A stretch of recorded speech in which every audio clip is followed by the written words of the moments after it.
Hello guys, welcome back to this channel, Learn for Tech. And today we are on DHCP server on Cisco routers. IP addresses can be configured in two ways. We have a static and dynamic. Typically, static IP addresses are assigned to network devices such as routers, switches, firewalls, and servers, whereas dynamic IP addresses are used for computers, laptops, tablets, smartphones, and the similar devices. The dynamic IP assignments relies on dynamic host configuration protocol, that is DHCP. So DHCP is a network protocol used to automatically assign and manage IP, Internet Protocol addresses, as well as other network configuration parameters to devices within TCP/IP networks. So let's take a look at the following diagram. We have this chart diagram. So for the main diagram, on the left, there is a computer. We have a computer PC1 that currently lacks an assigned IP address. On the right, we have a DHCP server. It's set up with a static IP 192.168.10.254. The DHCP server is responsible for providing an IP address to the computer on the left. And here is how this process is. We have 4 steps. Now, step number 1, the computer, the PC1, initiates the process by transmitting the DHCP discover message with the broadcast. It is broadcasted because it lacks an IP address and is uncertain about the presence of DHCP server on the network. So the first message, DHCP's discover message, is normally broadcasted because this PC doesn't have any IP. So normally on the risk scenario, this PC doesn't know the presence of a DHCP server, so it just broadcasts the message. So in our specific scenario now, where we have a DHCP server exists, it promptly responds as follows to the step 2.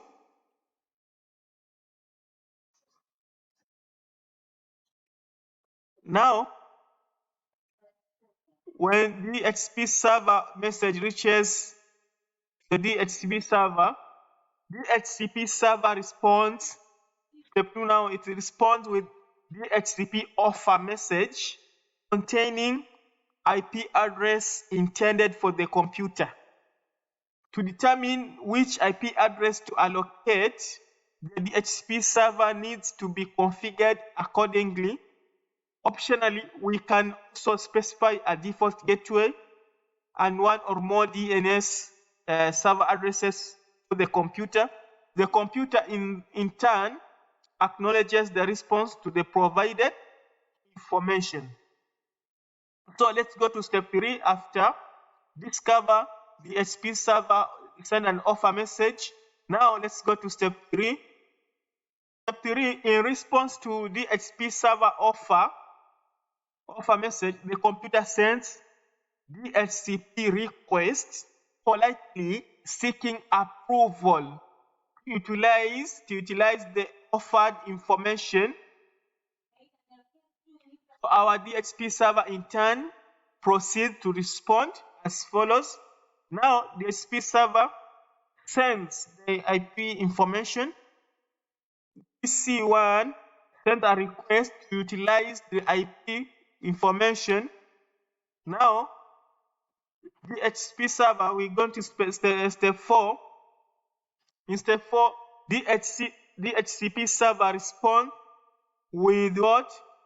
with acknowledgement message, tell the computer it's okay to use this information. So when the server gives go ahead for the PC1, now the PC1 receives, now PC1 can utilize the IP addresses automatically. Now I think we have an idea of how DHCP works.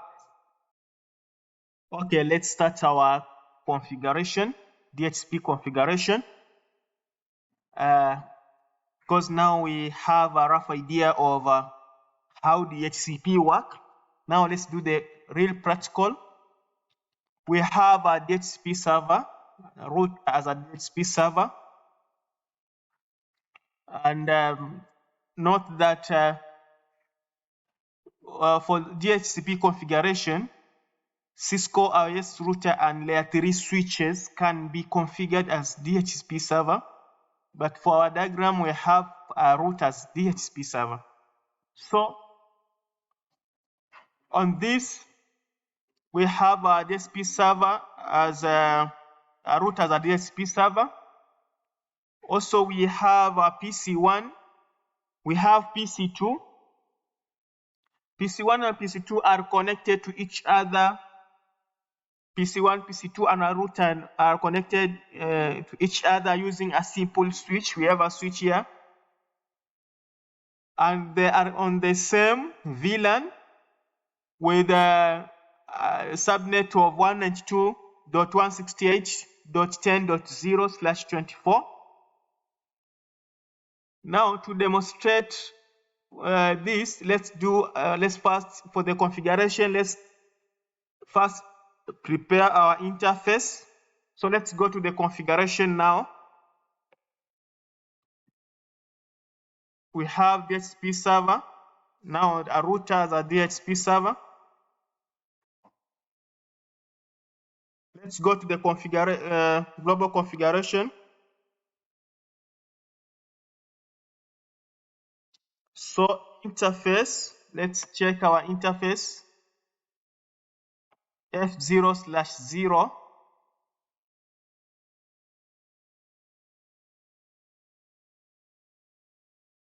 IP address.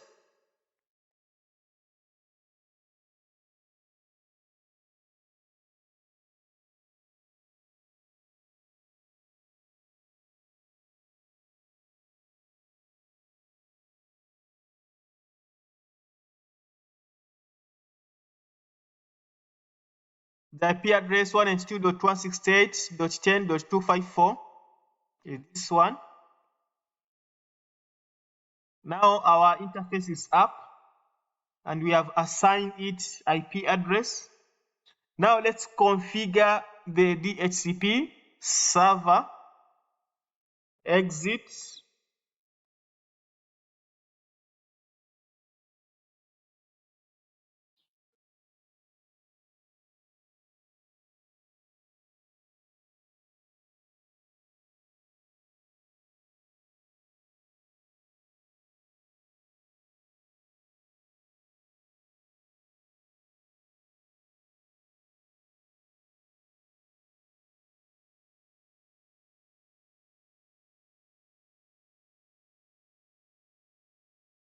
So this command, we use IP DHCP pool command to create DHCP pool and give it a name. The name of a DHCP pool is LAN for Tech. This DHCP pool will use a network 192.168.10.0/24.255.255.255.0. Basically, this all you have to do to get DHCP server going. There's no need to start a service or something. We can verify that we have DHCP client using the following. Before we verify, let's check our PCs.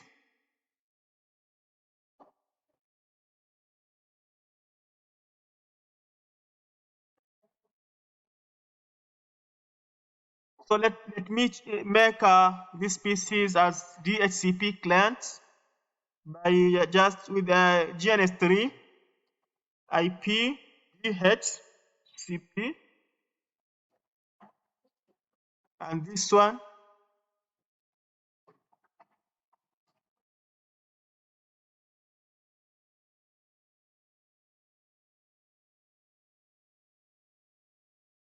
so let me check if we have IP addresses assigned.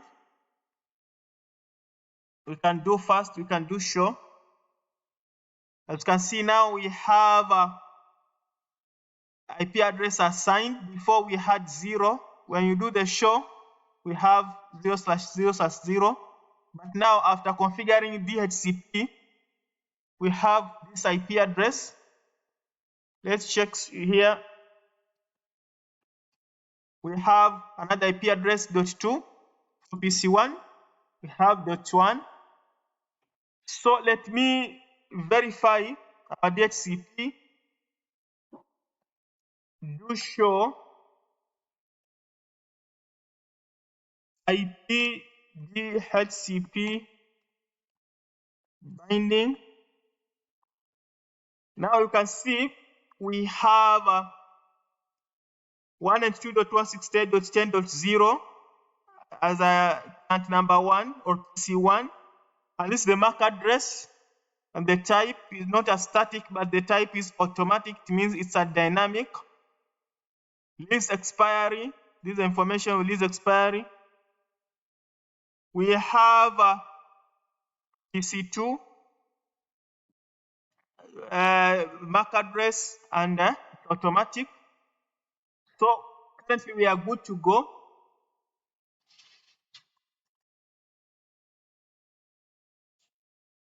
So we can also check. We can also move to another configuration on the same on this DHCP. So let me configure DNS. DNS server is 8.8.8.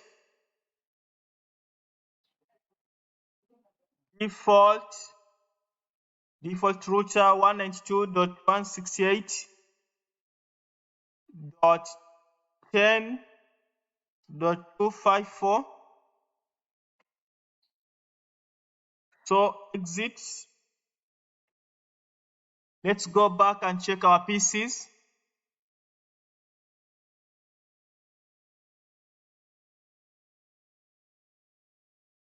IP, let me check the packet IP DHCP-D.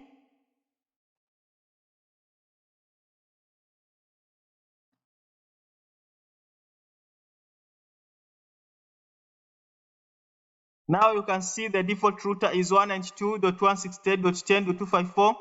Our DNS server is 8.8.8. And also we can do it here. IP DHCP.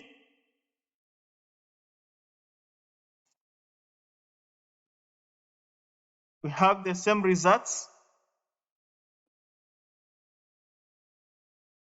If maybe you're wondering what DHCP-D means, we can do a show IP DHCP help key. D shows the DHCP packet decode. We can do /R-R is renew DHCP lease, and X is release DHCP lease. But for D, we are doing the D because we want to show the DHCP packet decode. Now, let's try to ping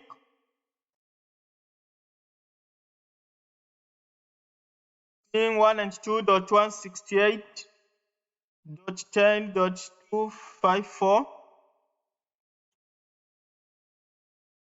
So we can ping the default route of the server. On PC1, let me ping PC2.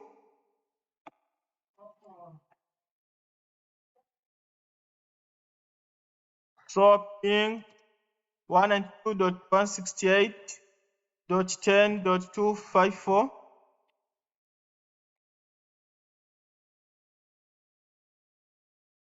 So I can ping both the server from PC2. I can ping the server and PC1. And from PC1, I can ping the PC2 and the server. And the IP addresses for PC1 is 192.168.10.1 and PC2 is 192.168.10.2. The PC1.1, PC2.2. So let me do another thing. Let me exclude the IP addresses so that I can use them for the servers and the firewall and extra. To exclude IP addresses, here's the command IP DHCP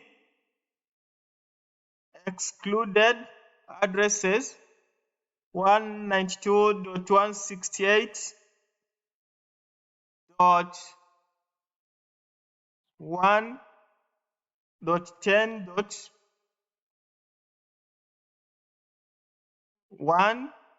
I'm using 1 because I want to show you how will happen after I exclude .1, because .1 is being used here. So I want to show you after doing this configuration what will happen with PC1 and PC2. So 192.168.10.1 to 192.168.10.20. So I'm telling the server that I will exclude 192.168.10.1 to 20. So this range from 1 to 20, these IPs will not be used automatically.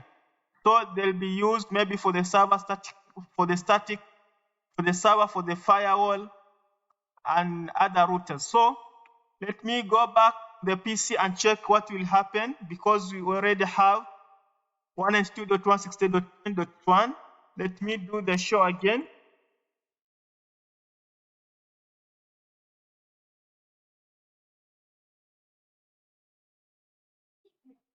Let's give it a time.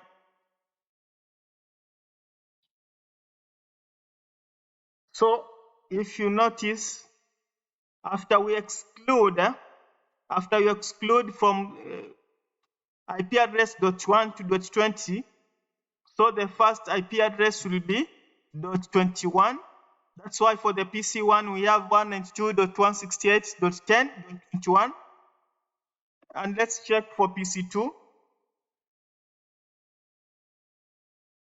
For the PC2 we have 192.168.10.22.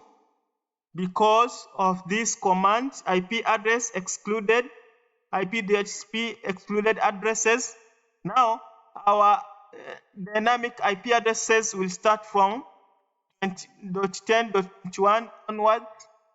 So this is how we configure DHCP server. We can also configure the lease. Maybe expiry lease we can do for 24 hours or 1 month, we can do it, or no expiry, we can also configure that. So this is how simple it is to configure DHCP server. Welcome guys.